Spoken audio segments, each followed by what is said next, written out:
Choisis la vie. Semez des pensées positives.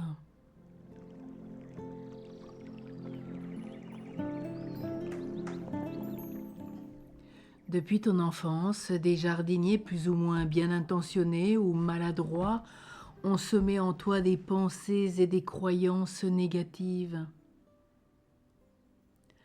On les retrouve dans les mots que tu utilises, dans les phrases toutes faites comme la vie est dure, on n'a rien sans rien, tout se paye. Qu'est-ce que j'ai fait au bon Dieu? Et tant d'autres expressions. Certaines formules viennent de très loin. Elles se transmettent de génération en génération depuis les périodes de guerre où tout se vivait en termes d'agression, de défense, de lutte. Essaie ce matin, en ce moment, de te libérer. Naturellement, tu vas pas cesser de les utiliser du jour au lendemain parce qu'elles sont ancrées dans ton langage, dans ton inconscient. Dans un premier temps, tu vas prendre conscience.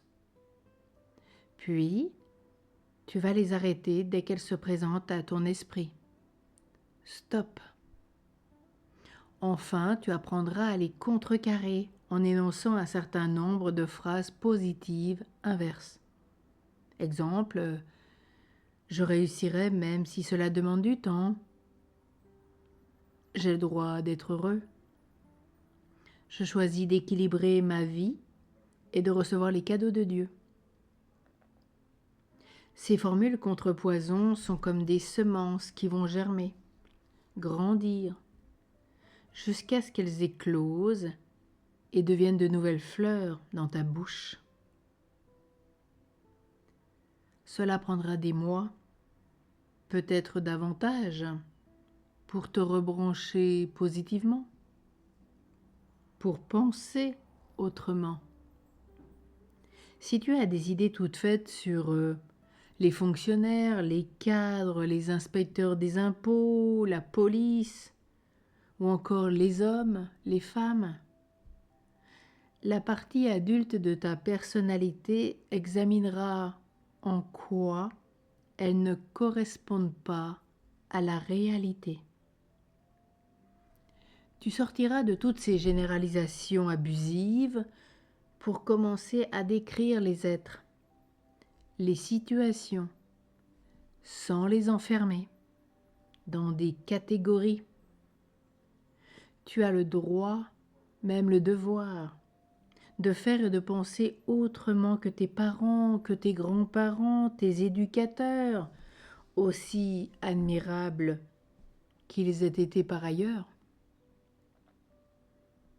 Et lorsque tu es stressé, angoissé, dis-toi par exemple, Dieu me protège parfaitement, à tout moment et en toutes circonstances.